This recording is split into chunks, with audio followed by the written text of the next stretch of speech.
एक ठंडी सर्दियों की शाम थी और सूरज जल्दी ढल गया था। दो दोस्त तारा और निशा होम हेवन नाम के बड़े फर्नीचर स्टोर के पास खड़ी थीं।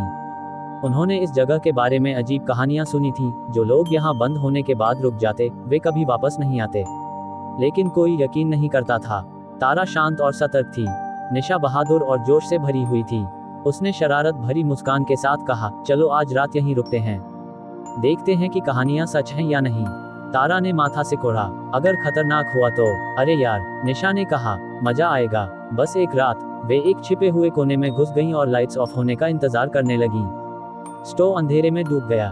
फिर स्पीकर से एक आवाज गूंजी, स्टोव अब बंद हो चुका है, कृपया बिल्डिंग से बाहर निकलें। तारा का दिल तेज धड़कने लगा। वह जाना चाहती थी, लेकिन निशा ने उसका हाथ पकड़ लिया। चलो थोड़ा एक्सप्लोर करते हैं। वे अंधेरे में स्टोव के अंदर चलने लगीं। रोशनी में जो स्टोव सुंदर लगता था, अंधेरे में वही डरावना लग रहा था।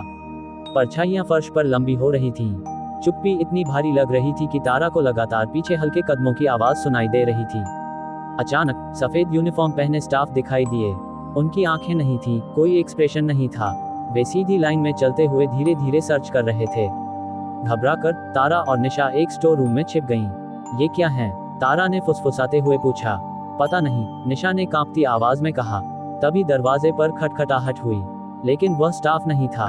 एक उनकी उम्र का लड़का अंदर झांक रहा था। तुम असली हो? उसने पूछा। उसका नाम देव था। वह हफ्तों से स्टोव में फंसा हुआ था। ये स्टोव लोगों को जाने नहीं देता, उसने समझाया। रात में ये कुछ और बन जाता है। ये वकर्स, ये इंसान नहीं है। देव ने बताया कि बचने का एक ही तरीका था, रात में छिपे रहना और उन छोटे ब्रेक्स में मूव करना जब स्टाफ फ्रीज हो जाते।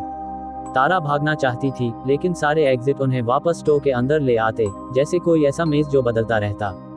अचानक निशा गुम हो गई। तारा ने मुड़कर देखा और वह गायब थी। उसके फोन पर एक मैसेज आया, मैं अभी भी यहीं हूँ, चलती रहो। तारा और देव ढूंढते रहे। दिन बीतते गए। वे स्नैक्स और पानी की बोतलों से जिंदा थे। स्टोव की आवाज बार बार बजती, स्टोव अब बंद हो चुका है, कृपया बिल्डिंग से बाहर निकलें।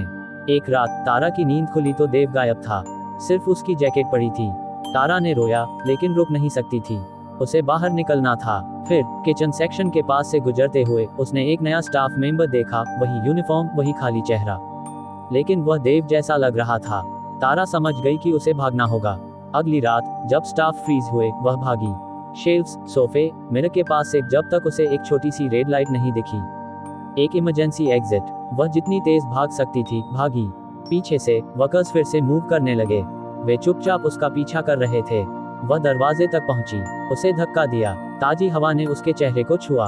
वह आजाद थी। बाहर किसी ने उसकी कहानी पर यकीन नहीं किया, लेकिन वह जानती थी कि क्या हुआ था। आज तारा कभी कभी लोगों से वही लाइन कहती है, स्टोव अब बंद हो चुका है, कृपया बिल्डिंग से बाहर निकलें। वह इसे धीरे से कहती है, एक चेतावनी की तरह, क्योंकि निशा कभी नहीं मिली और होम हेवन अभी भी अपने अगले विजिटर्स का इंतजार कर रहा है। Like, comment, and subscribe.